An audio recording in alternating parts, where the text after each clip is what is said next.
YouTube. What's up, YouTube? Pablo Nelson coming at you with another video. And today we're going to go back to the original content of this channel.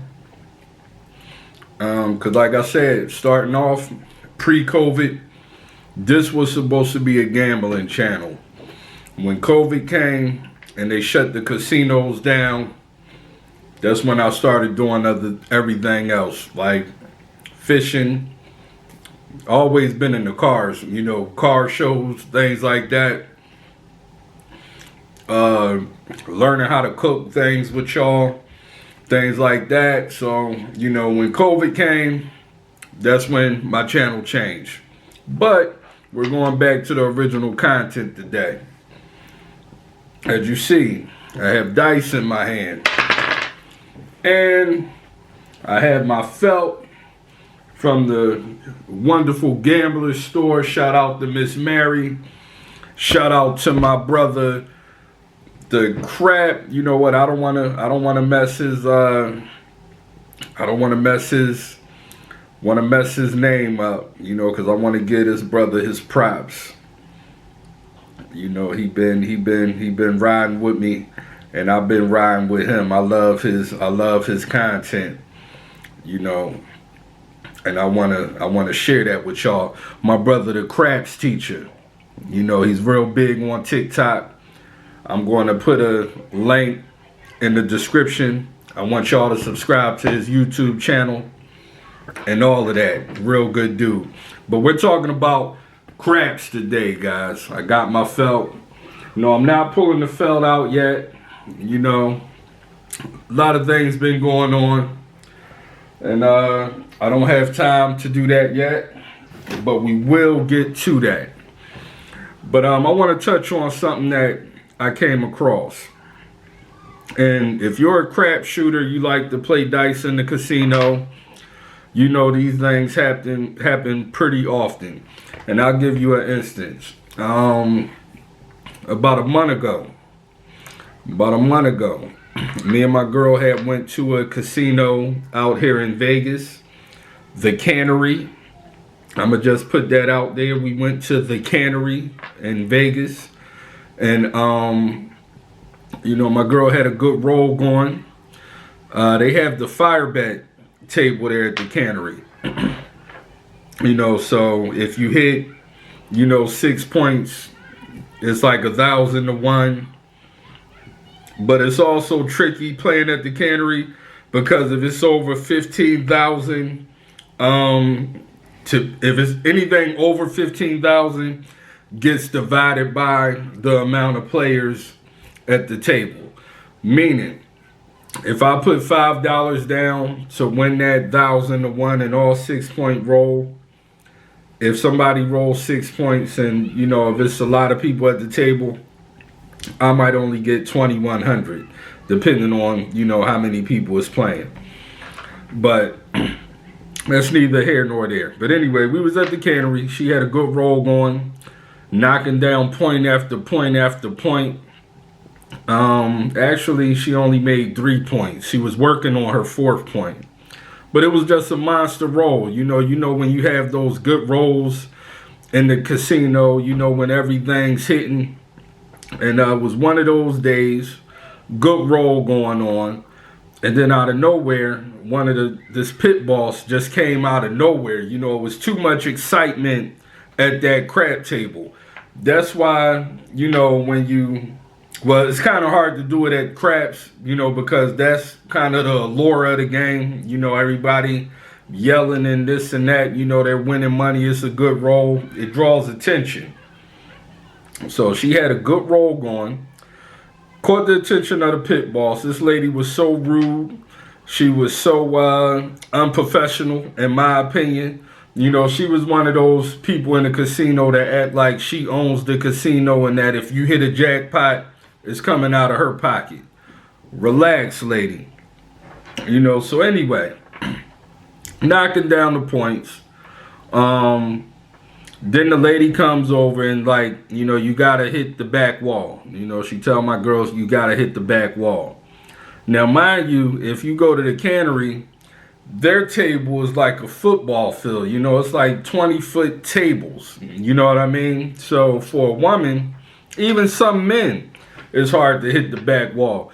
But the dice were going far enough down the table where you could tell they wasn't getting manipulated in any kind of way. You know what I mean? The dice are coming, they're rolling and tumbling and this and that. And so, my girl's like, okay, I get it to the back wall. And, she trying. One dice would hit the back wall, the other dice would maybe stop, a few feet, a few inches ahead of the other dice. You know what I mean? But like I said before, you could tell that the dice weren't being manipulated in any kind of way.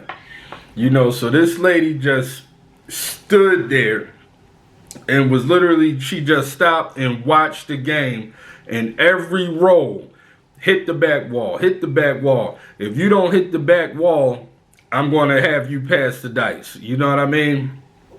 As a shooter, you're sitting there, you're getting frustrated.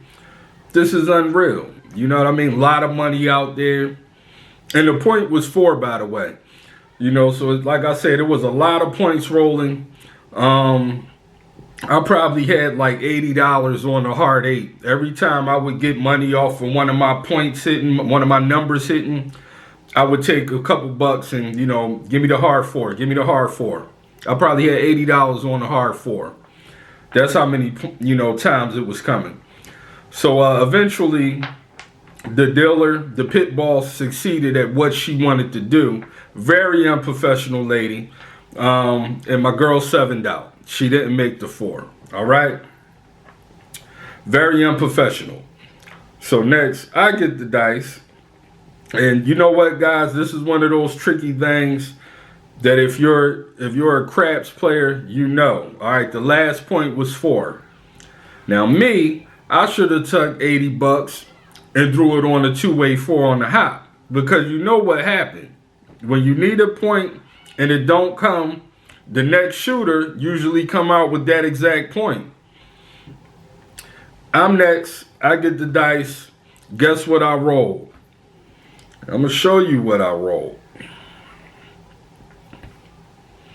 This guy. I rolled the hard 4. All right? But I was so pissed off of what just happened. I didn't even make my point. I don't even think I rolled the number. It was like a 4. And then I 7'd out, so that was that. But leading up to that, I want to talk to you what I came across. This is the title. Little moves the casino use to cool a good shooter. And if you're a crap shooter, you know what I'm talking about. Number 1, changing the state. Number 2, bringing in new chips. Number 3, allowing the buy-in mid-roll. Number 4, making the shooter move down. I actually saw that a couple times. Number 5, stalling the dice. Number 6, taking forever to pay between rolls. It's like, these dealers don't know how to do math. You know what I mean? They'll slow. It's like, bring a calculator back there if you need it. You're messing up the flow of the game, and I swear they do it on purpose. I never seen changing the dice. We're not even going to mention that. Stopping the game to answer questions. Yes. The late bets. Yes, they allow the late bets. Once the dice are out, they're still taking bets. Shorting the payout. Trying to cheat you. And I've seen that plenty of times. But you know what? That's not the dealers. I will put that on the players. Like, look, don't stop a good roll because you got shorted $1 or $2. I'll give you the extra $2. We're making money at this table. Don't stop the roll to argue about $1. And the last but not least, the thing that my intro was, hitting the back wall. These are things that go on at the casino where they try to mess up a good shooter. All right? So my best nugget of knowledge would be, when you go to these casinos to play dice, just block everything out, block everybody out, get in a good mood, and just go have fun. All right? Pablo Nelson signing off. Peace.